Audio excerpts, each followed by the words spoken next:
The Life of Dwight Moody, Chapter 19, in Glasgow and the Scottish Towns.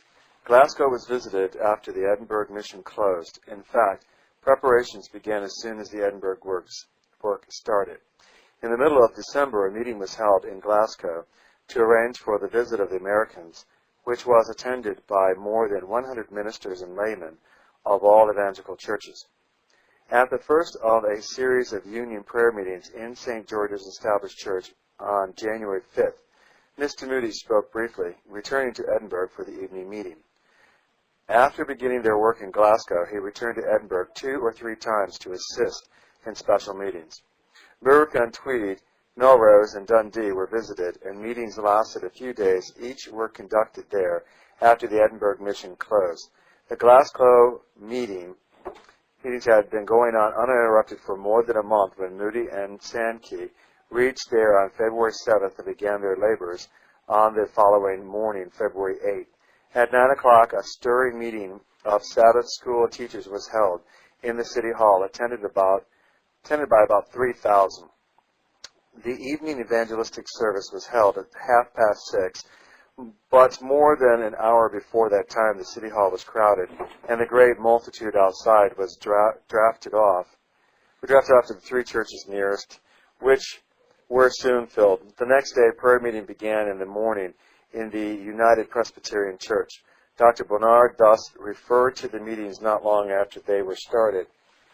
There have been not a few awakened of late, and the interest is deepening. The ministers of all denominations take part most courteously. Men are coming from great distances to ask the way of life, awakened to this concern by no direct human means, but evidently by the Holy Spirit, who is breathing over the land. It is such a time as we have never had in Scotland before. The same old gospel as aforetime is preached to all men. Christ who was made sin for us, Christ the substitute, Christ's blood, Christ's righteousness, Christ crucified, the power of God and the wisdom of God unto salvation. But now the gospel is preached, with the Holy Ghost sent down from heaven. And amidst all of this, the enemy is restrained, so that we are reminded of Revelations 7, verses 1 through 3. The time before the coming of the Lord, when the 4 angels are charged to let no storm burst in, nor to allow the wind of heaven to ruffle the sea's smooth surface, or move the leaf of any tree, until the seal of the living God has been put upon his elect. Is not this sealing going on today among us? Are not the 4 angels looking on? Surely it is the time to seek the Lord, that he may rain righteousness upon us. From Glasgow as a center, occasional meetings were arranged in adjoining towns, and Hillsborough, Greenock, and Paisley were visited, while the ministers of Glasgow and other cities took to regular meetings during the absence of Mr. Moody. On Thursday, April 16th, the convention of ministers, office bearers, and other Christians from other parts of Scotland and the north of England were held in the Crystal Palace Botanical Gardens. 5,000 people were present, the larger proportion being men. Professor Charteris of Edinburgh read a paper showing how the revival movement could be advanced and directed into the ordinary church channels. Professor Fairburn of the Free College spoke upon the great doctrines which had been emphasized during the meetings. Dr. Carnes of Berwick, Mr. Van Meter of Rome, and others took part. One of the most impressive gatherings during this mission was a meeting held in the Kibble Crystal Palace, especially for warehouse girls, of whom there are probably more than 12,000 in the city. Tickets were issued, and while 5,000 were seated in the building, several hundred standing, outside was a crowd of more than 1,000 girls. On the following evening, the meeting was for young men, when nearly 6,000 were brought together. A service was held for children also, and another for young women. The final meeting was held in the Botanical Gardens on the following Sunday. Mr. Sankey found his way into the building, and began the service with 6,000 or 7,000, who were crushed together there, but so great was the crowd outside, estimated at 20,000 or 30,000 people, that Mr. Moody himself could not get inside. Standing on the coachman's box of the carriage in which he was driven, he asked the members of the choir to sing. They found a place for themselves on the roof of a low shed near the building, and after they had sung, Mr. Moody preached for an hour on immediate salvation. So distinct was his voice that the great crowd could hear him without difficulty. The evening was beautiful, the air calm, the sun near its setting. The deep green foliage of the trees that enclosed the grounds framed the scene. Writing of this, a witness said, "We thought of the days of Whitfield, of such a scene as that mentioned in his life, when, in 1753, at Glasgow, 20,000 souls hung on his lips as he bade them farewell. Here there were 30,000 eager hearers, for by this time the thousands within the Crystal Palace had come out, though their numbers quietly melted into the main body did not make a very perceivable addition to the crowd, and many onlookers who knew something of such gatherings were inclined to estimate the number much higher." After the sermon, Mr. Moody asked all those who wished to attend the inquiry meeting to enter the palace. Those who could remain were remained to gather in the neighboring church, Kelvinside, for prayer. In a few minutes the Crystal Palace was filled, and when Mr. Moody asked for those who were unsaved and yet anxious to be saved, 2,000 people rose to their feet. It was a strange and solemn sight, so many unsaved and yet seeking salvation, said a spectator. It made the heart yearn in an intense desire for them, and assuredly it was of the Lord that these 2,000 should thus appeal to the Lord's people for help at the very moment when these special meetings were brought to a close. It was a sight that summoned the Lord's people to continue every effort in their behalf, hastening with sharpened sickles to the fields ready for the harvest. Thursday, May 24th, being the Queen's birthday and a general holiday at Edinburgh, a farewell meeting was held on the grassy slopes between Arthur's Seat and Salisbury Crag above Holy Rod. Here Mr. Moody preached to an attendance of 20,000, and the scenes witnessed in Glasgow the previous Sunday were repeated. From Glasgow, Mr. Moody went to the north of Scotland. In Dundee, where he was holding meetings, he was taken to visit a bedridden cripple, and the conversation he held there left a lifelong impression upon him, and in after years frequently figured as an illustration in his sermons. The sufferer had fallen and broken his back when he was a boy of 15. He had laid on his bed for about 40 years and could not be moved without great pain. Probably not a day had passed in all those years without acute suffering, but day after day the grace of God had been granted to him, and his chamber seemed as near heaven as one could get on earth. I can imagine that when the angels passed over Dundee, they had to stop there for refreshment, said Mr. Moody. When I saw him, I thought he must be beyond the reach of the tempter, and I asked him, "Does Satan ever tempt you to doubt God, to think that he is a hard master?" "Oh, yes," he said. "He does try to tempt me. I lie here and see my old schoolmates driving along in their carriages, and Satan says, 'If God is so good, why does he keep you here all these years? You might have been a rich man riding in your own carriage.' Then I see a man who was young when I was walk by in perfect health, and Satan whispers, 'If God loved you, couldn't he have kept you from breaking your back?' What do you do when Satan tempts me? I just take him to Calvary and I show him Christ, and I point out those wounds in his hands and feet and side and say, 'Doesn't he love me?' And the fact is, he got such a scare there 1,800 years ago that he cannot stand it. He leaves me every time. That bedridden saint had not much trouble with doubts. He was too full of the grace of God." At Aberdeen, no building could accommodate the audience, and on Sabbath afternoon, June 14th, the meeting was on the links in the natural amphitheater of the Broad Hill, where a platform had been erected for choir and speakers. Some 10,000 people were around the platform long before the hour of the meeting, and when Mr. Moody spoke on the wages of sin is death, it is estimated that from 20 to 22,000 people heard his words. Montrose, Belchin, Forfar, Huntly, where more than 15,000 people were gathered in the open-air services. In Inverness, Aberroch, Tain, Nar, Erogin, Forres, Grandtown, Keith, Rothinsay, and Campbelltown were some of the places visited during the summer. An employer was converted at one of the meetings in another part of Scotland.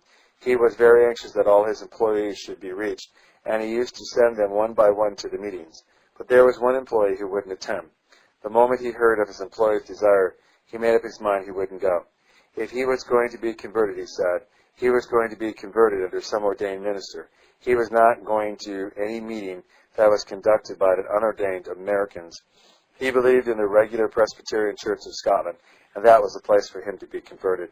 After we left that town and went away up in the Inverness, said Mr. Moody, and related the incident, the employer had some business up there, and he sent this man to manage it. One night as I was preaching on the bank of a river, I happened to take for my text the words of Naaman, I thought. I was trying to take men's thoughts up and to show the differences between their thoughts and God's thoughts. This man was walking along the bank of the river. He saw a great crowd and heard someone talking and wondered what that man was talking about. He didn't know we were in the city, so he drew up to the crowd and listened. He heard the sermon and became convicted and converted right there. Then he inquired who was the preacher, and he found out it was the very man whom he had said he would not hear, the man he disliked. The very man he had been talking against was the man God used to reach him. An all-day meeting was held in Inverness on August 27th.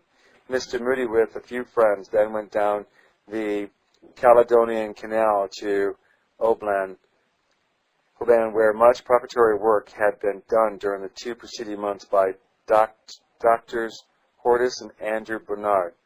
After a few hours' rest at the home of Sir William McKinnon at Ball-in-Achil, he continued to stay in Scotland by a mission to Campbelltown. A year after the evangelist left Glasgow, Dr. Andrew A. Bernard said, "We in Glasgow who had watched this movement and taken part in it are aware that our testimony cannot have much influence on those to whom we are strangers. But to any of those who will listen, we should like to testify to the permanency of the work among us, and any who will come and see for themselves will at once discover how extensive and sincere this work has been. Personally, I can say, and many of my brethren are prepared to make the same statement, that the fruit of the last year has been as satisfactory in every way as at any period in my ministry, while it has also had some new features of special interest. There have indeed been cases of backsliding, but what of that? Is not the parable of the sower true in all ages?" In his biography of Henry Drummond, Dr. George Adam Smith states that the power of the revival movement in Scotland at this time spread beyond the congregations immediately gathered, and that one of its most striking features was the social and philanthropic work it stimulated. Like all religious revivals, he says, this one had its origin among the merely well-to-do classes, and at first offered some ground for the sneers at rigorous religion which were cast upon it. But Mr. Moody, who had a knowledge of the city and the power to bring up before others the vision of its needs, inspired the Christians of Glasgow to attempt missions to the criminal classes and the relief of friendless. The lodging houses were visited, with every haunt of vagrants about the brick kilns upon the south side and elsewhere. Temperance work was organized, and although there were, as always in that work, very many disappointments, a large number of poor drunkards were befriended and reformed. A huge tent was raised on the green and afterwards replaced by a hall, which became the scene of a Sabbath morning breakfast to the poor in the center of a great deal of other philanthropic activity. New interest was aroused in the industrial schools, and on the advice of Sheriff Watson, a veteran in this line of education, an industrial feeding school was established for ill-fed and ill-clad children. At Saltcoats, a house was bought and furnished for orphans. New impulses were given to the Orphans' Home of Scotland, founded in 1871 by Mr. Corderer, who, with his fellow workers among the poor of Glasgow, has given inestimable assistance to Mr. Moody's mission. A boarding house for young women was opened in Glasgow. Mr. Moody gave great attention to the Young Men's Christian Association, and at the height of the movement secured very large subscriptions for their foundation or expansion. He felt strongly that they had been conducted upon methods which were either too vague or too narrow, and that for their success clear and liberal views were needed. He defined their aim to promote the spiritual instincts and look after the temporal welfare of young men. Each ought to be a nursery of Christian character, a most efficient evangelistic agency, a center of social meetings, and a means of furthering the progress of young men in the general pursuit of life. But along with liberality in your aims, you must have thoroughness in details. The spiritual must be distinctly dominant. Do not, however, put the association in place of the church. It is only a handmaid and a feeder of the church. For every man it must find some work and use every particle of power in the young convert. Professor Smith has not been able to trace with exactness how Henry Drummond was drawn into the movement by Mr. Moody. But from the first, he said, Drummond felt Mr. Moody's sincerity and practical wisdom of the new methods. The aim at the individual, the endeavor to arouse and secure him, this was what he had missed in ordinary church methods and now found. The inquiry meetings bridged the gap between the preacher and the hearer and brought them together man to man before God. On his side, Mr. Moody was feeling the need of a young man to take charge of the meetings for young men, and it is a tribute to his insight that he chose one whose style and taste was so different from his own. At first, Drummond was employed, like other students, only in the inquiry room. From working in the inquiry rooms, he began to address meetings. After some time, Mr. Moody sent him to continue to work among young men at places where he had visited. In Sunderland alone, 1,000 persons gave in their names as converts, and the Reverend James Stalker and the Reverend John F. Ewing, working with Drummond. Newcastle and other towns in which Mr. Moody had held meetings were in turn visited by the three Scotsmen. The Sunderland mission made Drummond a man, says Professor Smith. He won from it not only the power of organizing and leading his fellow men, but that insight into character and knowledge of life, on its lowest as on its highest levels, that power of interest in every individual he met, was so brilliantly distinguished him, and in later years made us, who were his friends, feel as if his experiences and his sympathies were exhaustless. The Reverend Dr. John Watson, Ian McLaren, recently made this reference to Mr. Moody's relations with Professor Drummond. As soon as Moody came to Edinburgh, Drummond allied himself with the most capable, honest, and unselfish evangelists of our day, and saw strange chapters in religious life through the United Kingdom. This was the infirmity in which he learned spiritual diagnostic. W. Robinson Nicoll, editor of the British Weekly, in his introduction to Drummond's Ideal Life, speaks as follows regarding the awakening in Scotland and the relation to it of Moody and Drummond. A crisis was sure to come, and it might very well have been a crisis which would have broken the church in pieces. That it did not was due largely to the influence of one man, the American evangelist Mr. Moody. In 1873, Mr. Moody commenced his campaign in Barclay Free Church, Edinburgh. A few days before, Drummond had read a paper to the Theological Society of his college on spiritual diagnosis, in which he maintained that preaching was not the most important thing, but that personal dealing with those in anxiety would yield better results. In other words, he thought that practical religion might be treated as an exact science. He had given himself to scientific study with a view of standing for the degree of Doctor of Science. Mr. Moody at once made a deep impression on Edinburgh and attracted the ablest students. He missed in this country a certain religious provision for young men, and he thought that young men could best be molded by young men. With this keen American eye, he perceived that Drummond was his best instrument, and he immediately associated him in the work. It had almost magical results. From the very first, Drummond attracted and deeply moved crowds, and the issue was that for 2 years he gave himself to this work of evangelism in England, in Scotland, and Ireland. During this period, he came to know the life histories of young men in all classes. He made himself a great speaker. He knew how to seize the critical moment, and his modesty, his refinement, his gentle and generous nature, his manliness, and above all, his profound conviction, won for him disciples in every place he visited. His companions were equally busy in their own lines, and in this way the Free Church was saved.